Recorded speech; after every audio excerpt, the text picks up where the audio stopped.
us may say, sitting in this den, I'm okay with it. But today,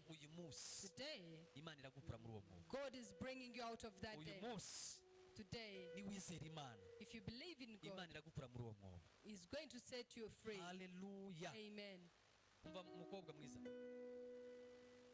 My sister behind there, what's your good name? Bruce. Sister Ruth. Hallelujah. Amen. Are you afraid, sister? Kwiga kwawe rimwe na rimwe ubona. Sometimes you're studying or your studies are really meandering. Rimwe ukabona nyine. Sometimes you see no way. Bavuga uti wenda rimwe na rimwe hari igihe ntazasubiza amashuri. Sometimes you think that you will never go back to school. Ariko je nabonye Imana uzarangiza kaminuza. I have seen that God is going to do it for you and go back to school. Nabonye ufite umwuka nawe mu mutima uvuga uti se ibintu koko bizashoboka ko niga nkarangiza amashuri. I saw you full of doubts, thinking, am I really going to complete my studies? But I tell you that you're going to conclude your studies. I tell you that you will finish your studies. But you also need to believe in God and come closer to God. Yes, you loved God. You were serving Him, but please multiply. Don't be distracted. Yes. Don't be distracted. Yes. Don't be distracted by anything. Just go closer to God. God is going to make you study, and you will finish your studies. Hallelujah. Amen. Hallelujah. Amen. We are about to conclude. Ariko nagira ngubwire bene data nkuko Imana yatabaye Daniel mu rwobo rw'intare. But I wanted to tell you, brethren, that the way God rescued Daniel, uyu munsi nawe the same, ni wizera Imana. If you believe in God, uyu mwobo uravamo. You are coming out of your den. Aho hantu Imana irahagukura. God is bringing you out of that problem. Iraguha ubundi buzima. He's going to give you another life. Hallelujah. Amen. Hallelujah. Amen. Tugiye gusenga. We are going to pray. Nenda gusengera abantu umwanya mutoya cyane. I want to pray for people for short time kugira ngo dusoze, so that we can conclude.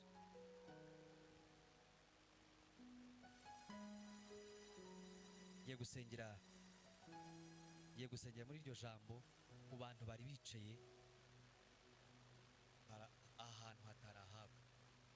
I want to pray for people who are seated in area in the zone like that one. I want to pray for those who are seated in a place that is not their place. Maybe you're seated in a place which is not yours. Hallelujah. Amen. Maybe in your heart you're saying that these things are not mine. We are going to pray to God. Please stand on your feet. I want you to take a short moment and think the place where you are, the den where you're seated. If God managed to rescue Daniel out of the lion's den, if God managed to rescue Joseph from that den, why do you think that God can't do it for you?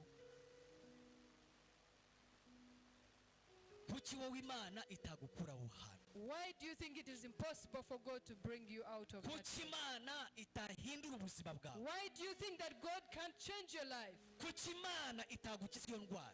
do you think that God can't heal you that disease? Hallelujah. Hallelujah. Hallelujah. Amen.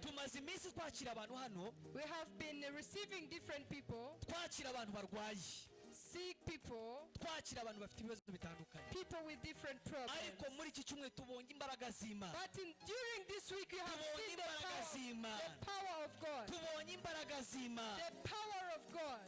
Uzi kubona umuntu Have you seen a person yagendaga yunamye, who was just walking bent? umugongo waramwishe, When the back is really paining him.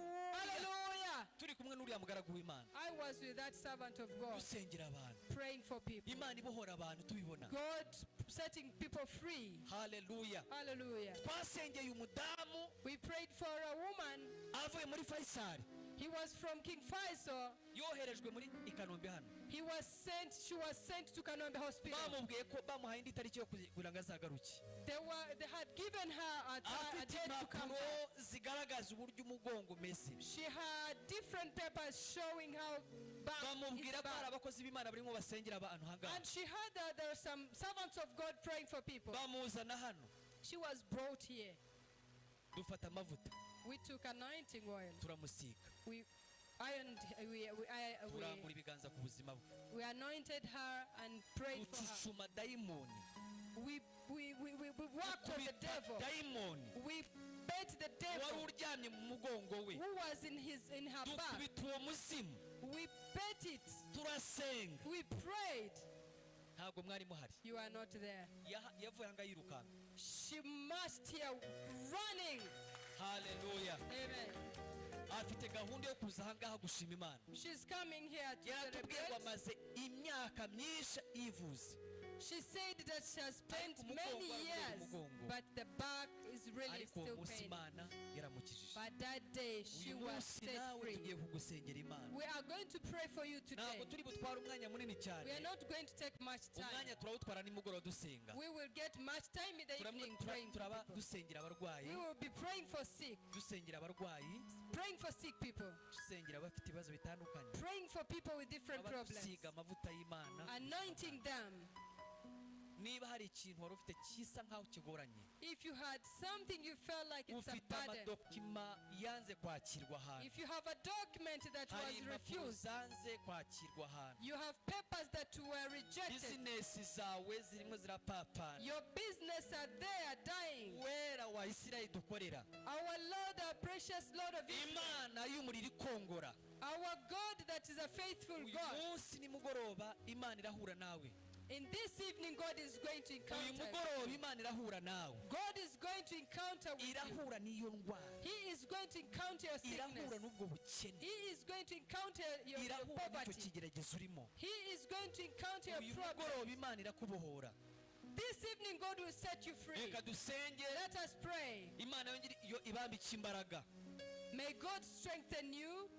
Imana igende buri muntu wese urahanga uri mu mwanya utari uwe. May God visit whoever is seated Turahanurira in ubuzima another bwawe, Imana place. ikujyane mu mwanya wawe. May God take you to your place. Niba hari ibintu wari ufite bitari ibyawe, If you had things that are not Imana yours, ibikwambura iguha may ibyawe. God take them away and give you Niba hari yours. ubuzima wari wicayemo, If you're in a life that is Imana yours, igukure muri ubwo buzima may God bw'ubuzima take you bushya. out of that life and put Imana you into your life. igutsindishirize. May God strengthen you. Uwera wa Isirayeli, Where Jesus of Nazareth, Mana turasenze turi imbere y'amaso yawe, Mana pray and we are in front of you, Lord. duhamagaye imbaraga z'Imana ku buzima bw'aba bantu. Call upon the powerful power. Uri Imana ibasha guhindura ubuzima. You are a God that is able to change Harimo the life. abicaye mu buzima butari ubwabo, There are some people seated in another life. hari aho bari bari ahatari aha, There are some people seated in a place where they don't belong. hari ibyo bari bakeneye badafite. There are some things they had that they're Twirukana not uwo there. mwuka uri ku We buzima bwabo, rebuke such a spirit in their life. tubahagurukije mu mbaraga z'ubutware We bwabo, rebuke it in the mighty name of Jesus. tubajyanye mu buzima bwabo, We take them into their life. tubahuje n'ubuzima bwabo. We take them into their life. Ibiganza byabo byakira umugisha wabo, Our blessing, our hands are there. amaso yabo abona ibyabo, Let them receive and see their own. umubiri wabo wakira ubuzima bushya. Let their flesh receive Mu izina life. rya Yesu w'i In the mighty name of Nazareti, Jesus of Nazareth. duhamagaye imbaraga zawe muri bo. We call upon your power. Abari bacitse intege, Those who are baha weak, imbaraga Mwami. may you strengthen them. Abari bavuyemo, Those who are sick, bibasubizamo. please, Father, take them Abari out to them. batandukanye n'amasezerano, The saint is over. nongera kubahuza n'amasezerano yabo. back to their blessing and their promises. Whatever that were hitting them, hit them in the mighty name of Jesus.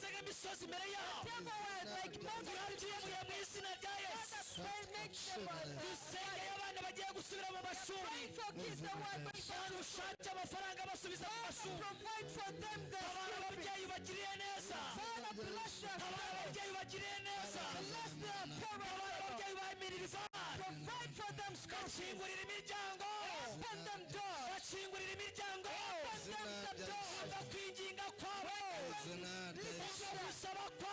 Father, listen to their prayer. Father, rescue them. Take them back there. Take them back to school.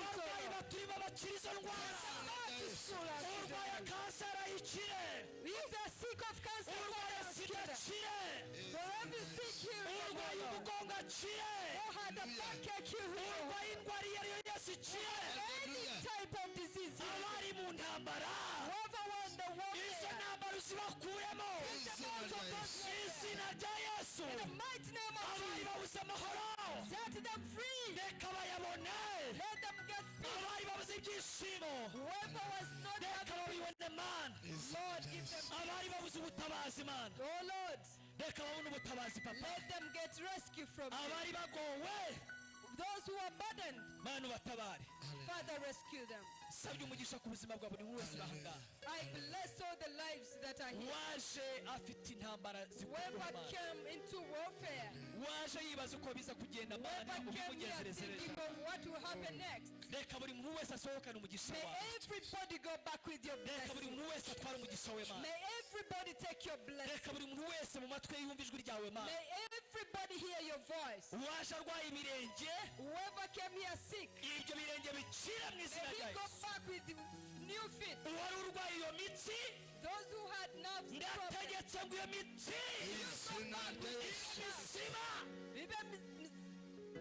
in the mighty name of Jesus. Hallelujah. Amen. Wera wahise turagushimiye mwuka w'Imana. Father of Israel, we thank you. Dusenge abana batoye n'urubyiruko rwose. We bless the young generation. Bahabwa ubwenge bazige batsinde mu mashuri. We ask you to provide with them abiga za kaminuza za segondere za primaire. Those on the university level, bose turabasengeye umugisha w'ubwenge bless them. I pray for them. Bazatsinde mu mashuri. Let them win. Mu izina rya Yesu. In the mighty name of Jesus. Nirukanye umwuka w'ubuswa. I rebuke the spirit of foolishness. I rebuke it in the mighty name of Jesus. Mana dusengeye uri mahanga udafite akazi. I pray for your power. Turamusengeye kugira ngo ahure n'akazi uyu mugoroba. Those who are not employed, azahure n'akazi guhera ejo. Ask you to bless them with a new job. Turamusengeye uwo mushomeri. We pray for those who are in need. Ahana atwara akazi mu izina rya Yesu. Let him or her get a new job. Dusengeye umukobwa n'umusore uranga ukeneye akazi. Praying for young lady or man. Nibatwara akazi mu izina rya Yesu. Let them get. Dusengeye abagabo n'abagabo barahanga babuze akazi. Pray for men and women. Nibatwara akazi mu izina rya Yesu. Let them meet your blessing. Nibatwara akazi mu izina rya Yesu. Nibatwara akazi mu izina rya Yesu. Meet your blessing. Nibatwara akazi mu izina rya Yesu. Let them meet your blessing. Abacuruza bikanga. Those who are in business. Abafite ama business yabo yanze. Those who see their business. Turongera kwagura business zabo. Turongera kwagura business zabo. Turongera kwagura business zabo. Izina rya Yesu. In the mighty name of Jesus. Kazi zongera zihagarare. Let them meet your blessing. Turongera abacuruza by'ubunguke. Let them meet your blessing. Izina rya Yesu.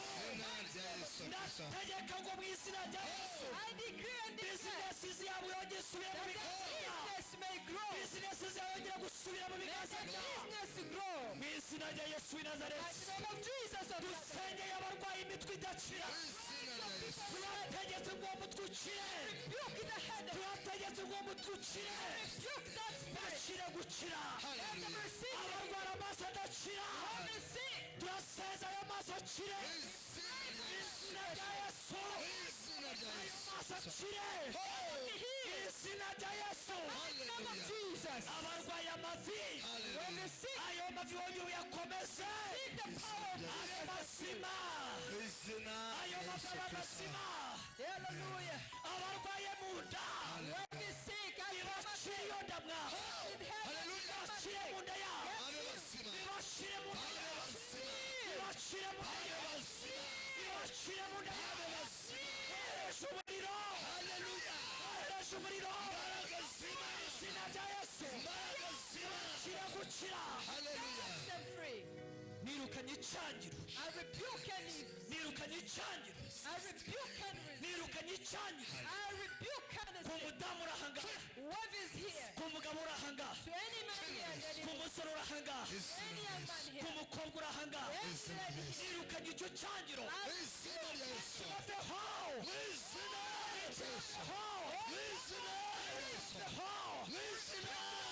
amavuta y'Imana amavuta y'igikundiro turukiye ku basore n'inkumi barasha turukiye ku bapapa n'abamama bakira umugisha w'igikundiro bakira umugisha w'igikundiro mu izina rya Yesu dusengeye n'abo bose bari mu mahanga dusengeye n'abagabo bari mu mahanga dusengeye abari mu Bufaransa dusengeye abari mu Budage dusengeye abari mu Bubiligi dusengeye abari hirya no hino abari mu mahanga hirya no hino abari hirya no hino mu burasirazuba bwo hagati dusengeye abari Afurika abari muri Afurika bahura n'imbaraga zibabohora bahura n'imbaraga zibakizirwa bahura n'imbaraga zibasurikira umugisha bakire kubohoka bakire gukira bakire umugisha bakire gitangaza bakire ubuzima busha ndagushimiye mwami Imana yacu dusengeye igihugu cyacu n'abayobozi bacu umugisha w'Imana umanuke ku gihugu cyacu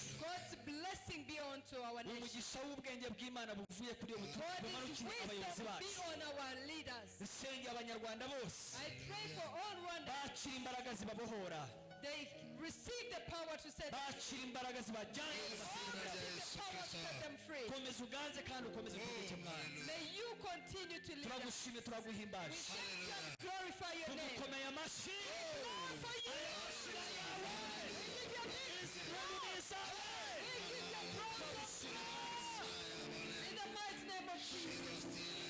Imana ibaho umugisha murakoze. May God bless you. Amashyi menshi ku mukozi w'Imana. Thank you Jesus. Thank you Lord. Hallelujah. Amashyi menshi mwongera umukozi w'Imana amashyi menshi cyane. Thank you Jesus. Hallelujah. Hallelujah. Hallelujah. Yesu ashimwe cyane. Praise Jesus. Turashimana ko idukuye mu myobo. We thank God that who has taken us away from the dens. Turashimana bw'ijambo ryayo. We thank God for his word. Imana idukuye mu myobo. God has taken us away from the dens. Hallelujah. Amen. Hari ikintu numvise umwuka w'Imana ambwira. I had something that the Holy Spirit whispered to me. Umakira ngo ngwino nkubwire. Yesu ashimwe cyane. Uyu mubyeyi numvise Imana imbwira ngo irashaka kumukura mu mwobo amaze iminsi. I heard God's voice saying that God is bringing this mama from the den where he has been. Yesu ashimwe cyane. Amen. Hari ikintu wasengeye amezi menshi. I heard that you have prayed for something for so long. Kandi warasenze. And you really prayed. Imana yambwiye ngo ngwishire ideni rikumereye nabi. God told the servant of God to pay all the, oh my God. God told the servant of God, Janet, to pay all the loan, all the money that she was praying for all that long. Ideni warisengeye uriyiriza. You prayed for this loan and you really fasted. Ujya mu butayu. You went to different places. Ubura umuntu wagutabara. But you did not find anyone to rescue you. Abura umuntu numwe wakugira imbabazi ngo abikore. You failed to get anybody to have mercy on you. Genda Imana irakwishuriye. God has paid for you. Yesu ashimwe cyane. Hallelujah. Hallelujah. Hallelujah. Hallelujah. Hallelujah. Hallelujah. Twige gukorera Imana. Yesu ashimwe cyane. Hallelujah. Mureke twigishe gukorera Imana. Let us learn how to serve God. Mureke twe kuba abanyabugugu. Let us not be selfish. Nubona hari ikintu wakorera umuntu kimuka kugira ngo Imana ishyirwe hejuru. If you can manage to do something to someone, do it. Rero ndashimana ko Imana igikoze cyo kivuye mu I ijuru. thank God that He has done something to this woman of God. Hallelujah. Hallelujah. Abantu bavuye i Muhanga Imana ibahe umugisha. People from Muhanga, may God bless you. Abantu badukurikirana bari hanze y'igihugu Imana ibahe umugisha.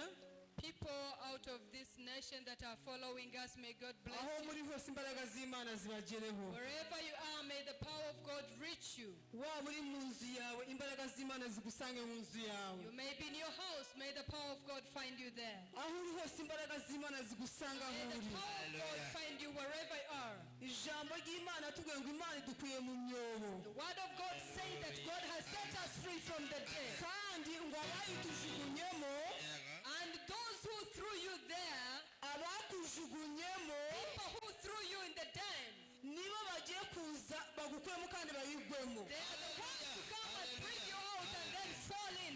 Reka nsubiremo icyo umukozi w'Imana avuze ku Let ijambo me ry'Imana. repeat what the servant of God said. Abakujugunye muri ubwo buzima urimo People who threw you in that kind of life you're in, nibo bazagukuramo they are the same people to bring you out. kandi nibareba nawe And bazabujyamo. if they are not careful enough, they are the ones to sit in that problem. Yesu ashimwe cyane. Hallelujah. Yesu yageze ku gituro cya Lazaro Jesus reached on the Lazarus grave. arababwira ngo mwe mwamuboshye, He told the people who bound his hands, mwe mwamuboshye nimuziture agende. he said that set him free and let him go. Yesu nawe uze azitura araze ngo amukoreho. Jesus will never come and touch on you to set you free. Yarababwiye ngo mwe mwamuziritse nimuziture He agende. told people that bound him to come and set him free, to let him go. Rero umuntu waje guterana uyu munsi, People who came here to fellowship with us. umuntu urimo kudukurikirana uri hanze y'igihugu, Person who is following us out of imbaraga z'Imana zikubohore may the power of God set you free, kugira ngo umenye ko mu gihugu cyo mu ijuru haba Imana nzima. so that you may know that in the heaven there is a living God. Dufite igitaramo kigiye kubera hano ku mugoroba. We have an evening service. Tugiye kugira igitaramo kidasanzwe cyo guhimbaza Imana. It is an unusual service to praise God. Igitaramo kiryoshye ku mugoroba. It is really going to be sweet in this evening. Hallelujah. Hallelujah. Hallelujah. Amen. Reka mbabwire mu guhimbaza no tubohokera. When we serve the Lord through praise and worship is where we are set free. Turaza kuba turi hano ku mugoroba abakozi b'Imana basengera abantu tumara guhimbaza.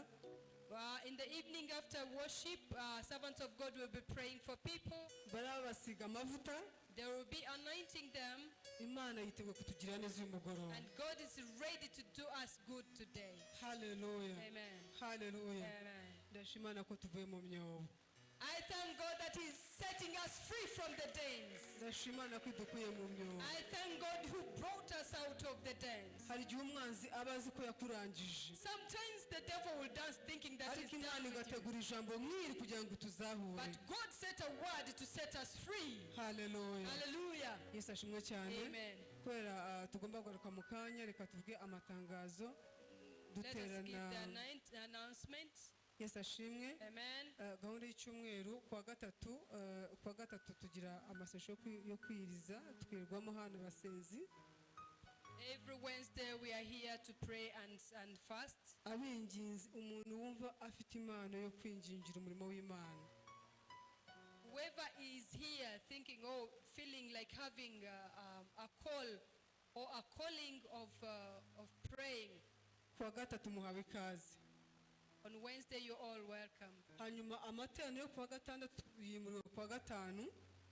We had a service every Saturday, but it's shifted to Friday. Tuzajya tugira amateraniro yo kuwa gatanu afite imbaraga. We will be having a powerful service every Friday. Ndimo kubivuga nuje kugira ngo buri muntu wese abyumve. I'm saying it very slowly on a low voice so that everybody can get the message. utumira abantu batandukanye kuwa gatanu. Go and invite different people to be here with hano us kuwa on gatanu Friday. guhera saa 3 za mu gitondo kugeza nimugoroba hazahabera ibintu bidasanzwe. Every Friday from 9 to 4 in the evening to be hano hagiye unusual. kuhabera ibintu bidasanzwe buri wa gatanu. Every Friday we'll be receiving miracles. nidusoza amateraniro yo kuwa gatanu abantu batahe abandi bafite umwanya baze turaremo hano. When we are done with the day service, people will go home, but others who are free to come and join us, please come and we have an overnight together. kuwa gatanu twagize overnight nziza cyane. Last Friday we had a miraculous overnight. nziza cyane. We had unusual overnight. hama kuwa gatatu ni umunsi wo kuruhuka. Saturday we'll be having a free day. tukajya tugahano ku cyumweru. So we meet on Sunday again. Yesu ashimwe cyane. Praise Jesus. abadamu turambura ibiganza. abadamu. We need to see where is a woman here. turimo turategura umunsi mwiza udasanzwe w'abadamu n'abakobwa buri wa kane gusa. Yesu ashimwe cyane. Hallelujah. turifuza kuzategura umunsi